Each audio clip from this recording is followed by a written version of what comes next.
के बाद प्रभु के सिवा और कुछ दिखाई नहीं देता, तो फिर काम, क्रोध, मोह, मद, मत्सर इनका कोई प्रभाव नहीं पड़ता। जब तक सामने स्त्री है, पुरुष है, जड़ है, चैतन्य है, अच्छा है, बुरा है, तब तक ईमानदारी से कभी अपने मन पर विश्वास मत कर लेना, नहीं ये मन आपको नष्ट कर देगा।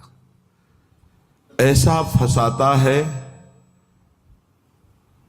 कि फिर उस बंधन से मुक्त होने की हिम्मत नहीं रह जाती उपासक में। वो साहस नहीं कर पाता कि मैं विषय के बिना अब कैसे जीवित रह पाऊंगा। और ऐसी करुणा हमारे ऊपर हुई, हमें मानव देह मिला, बड़ी दुर्लभ बात, श्रीधाम वृंदावन आने को मिला, श्रीधाम वृंदावन की महिमा सुनने को मिली, अद्भुत प्यारे जू के हृदय में गुप्त रहने वाले गोरे चरणारविंद की शरणागति मिली, प्यारे जू की रसेंद्री जिस राधा रस का रसास्वादन करती है वो राधा नाम मिला। फिर भी हम गंदे विषयों का चिंतन, गंदे विषयों की भोगने की प्रवृत्ति। भूरी सखी कह रही हैं, ताको त्यागी विषम मन दीन हो, जीवन यो ही गयो री, जीवन यो ही गयो री। कोटिक भांति कुकर्म कमाए, छिन नहीं नाम जप्योरी, छिन नहीं नाम जप्योरी। जानत प्रीति की रीति किशोरी। ये मन पूरे जीवन भर फंसाए रखता है। ये भोग लिया, ये भोग लूं, ये देख लिया, ये देख लूं, ये सुन लिया, ये सुन लूं, बार बार वही।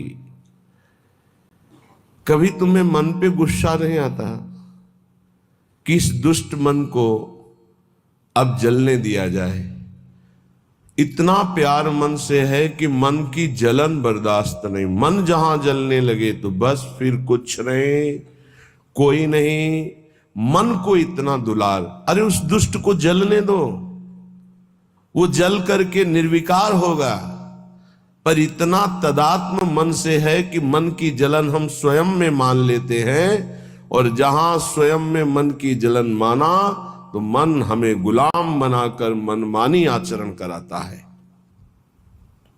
सच्ची मानिए, इसी के कारण भगवत साक्षात्कार नहीं हो पाता। नहीं, हम पर जितनी कृपा है इससे तो कई बार भगवत साक्षात्कार हो जाए। इतनी अपार कृपा है कि कई बार भगवत साक्षात्कार हो जाए, पर हमारा दुष्ट मन, हमारी ये इंद्रियां बोले ताको त्यागी। ऐसी करुणामयी ललित किशोरी को त्याग करके मन विषयों में, गंदे विषयों में, घृणित विषयों में, कैसे समझावे इस दुष्ट मन को? मलमूत्र के द्वार इस शरीर को प्रिय मानकर इन्हीं शरीरों में सच्चिदानंद सुख की खोज कर रहा है। बड़ी दुर्गति का विषय है। कोटिक भांति कुकर्म कमाए। एक एक क्षण हमारा बड़ा कीमती है। जो क्षण गया वो नहीं आएगा दोबारा जीवन में, माइनस होता चला जा रहा है। हमारी जितनी श्वासें प्रतिपल हम घाटे में चले जा रहे हैं, माइनस होती चली जा रही है। मृत्यु नजदीक आ रही है। कमाई की तरफ ध्यान ही नहीं दे रहे, गंवाते चले जा रहे हैं। कोटिक भांति कुकर्म कमाए, यह है गंवाना। श्वासों को गंदे चिंतन में, गंदे आचरण में समय व्यतीत किया, अपने जीवन को, अमूल्य जीवन को नष्ट कर दिया। छिन नहीं नाम जप्योरी, एक क्षण भी शांत चित्त होकर राधा राधा राधा राधा कभी नहीं जपा। पर हे किशोरी जू, आप तो प्रीति की रीति जानने वाली हैं। जैसा भी हूं मैंने अपने जीवन को आपके चरणों में समर्पित कर दिया। कुकर्मी हूं, पापी हूं, नीच हूं, पर लाडली जो आपका हूं। प्यारी मैं तो तिहारी दासी, तरसत अज हूं दरस की प्यासी। प्यारी मैं तो तिहारी दासी, बार बार लोचन अकुलावे, मन अधीर नहीं धीरज आवे। अब तो देहु कृपालु किशोरी, सहज कृपा कर कुंज खवासी। प्यारी मैं तो तिहारी दासी, मैं हूं तो आपकी दासी, पर इस काम ने, इस क्रोध ने, इस लोभ ने बलात् मेरे हृदय पर अधिकार करके मनमानी आचरण करा लिए। हे मेरी लाडली, हे मेरी प्रियाजू, अब तो कृपा करो, मैं जैसी भी हूं आपकी हूं। लाडली मेरे नेत्र कहीं न कहीं तो ये चाह ही रहे हैं कि एक बार आपका साक्षात्कार करें। हे स्वामिनी जी, आप तो सहज कृपालु हो, तो आप कृपा करके अपनी रूप माधुरी का एक बार नेत्रों को पान करा दीजिए, तो मेरा मन, मेरी चित्त, मेरी एक एक वृत्ति आपकी दासी हो जाएगी। प्यारी जो आप कृपा करके इनको अपनी सेवा में रख लीजिए, मन को, बुद्धि को, चित्त को, अहम को। मेरे बस के नहीं कि मैं आप में लगा पाऊं, आप कृपा करके अपनी रूप माधुरी के द्वारा इनको आकर्षित करके अपनी सेवा में लगा लीजिए।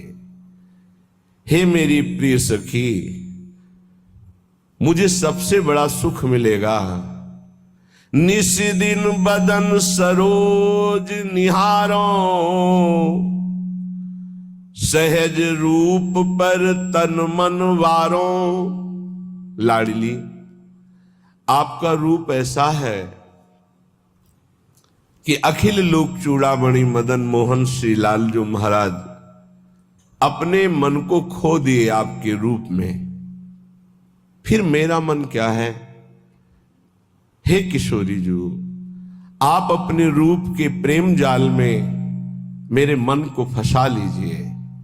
मेरा तन, मेरा मन ये आपका है। अगर अब ये काम क्रोध आदि कहीं ले जाते हैं तो आप देखो, मेरी सामर्थ्य नहीं कि मैं इनको रोक सकूं। सपने हूं और न देखो हूं को, ऐसी कृपा कर दो। वैसे तो मैं देख रहा हूं कि जागृत स्वप्न में कोई भी मेरा सहयोगी नहीं है। कैसे?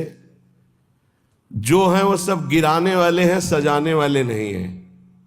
मान लेना हमारी बात। इस सृष्टि में जो दोस्ती करेगा वो तुम्हें चढ़ने से गिरा देगा। चढ़ाने वाला दोस्त तो केवल भगवान ही है, या भगवान का निज जन प्रेमी है, जो झुक करके गिर करके कहता मेरे ऊपर पैर रखो और चढ़ जाओ परम पद में। वो तो केवल भगवान का भगवत प्राप्त महात्मा ही हो सकता है, अन्यथा नहीं। अन्यथा तो चढ़ते हुए का पैर पकड़ के घसीट के गिरा करके उसे अपने अनुकूल बना लेना, ये माया के पार्षदों का कार्य है। स्वप्न में भी हमारा कोई सहयोगी नहीं है, सच्ची मानिए, कोई सहयोगी नहीं। आप प्रगट में जिसे सहयोगी मानेंगे वही विक्षेप दे देगा आपके भजन। एक गांठ बांध ले साधक कि स्वप्न में भी कभी किसी को अपना न मान ले कि ये मेरा प्रिय है, नहीं तो वही तुम्हारे जीवन का बाधा देगा। ये पहले झुक के आदि है, क्योंकि अगर युद्ध चैलेंज के आवे साधक कभी परास्ती नहीं हो सकता, क्योंकि भगवत पार्षद है। साधक जब मारा गया तो दया में मारा गया। इन शब्दों को बहुत ध्यान से सुनना। ये सत्संग है भगवत प्राप्ति के लिए, चाहे गृहस्थ साधक हो या विरक्त साधक। कभी मैं चैलेंज करके नहीं आती संतों के पास, साधकों के पास, भक्तों के पास।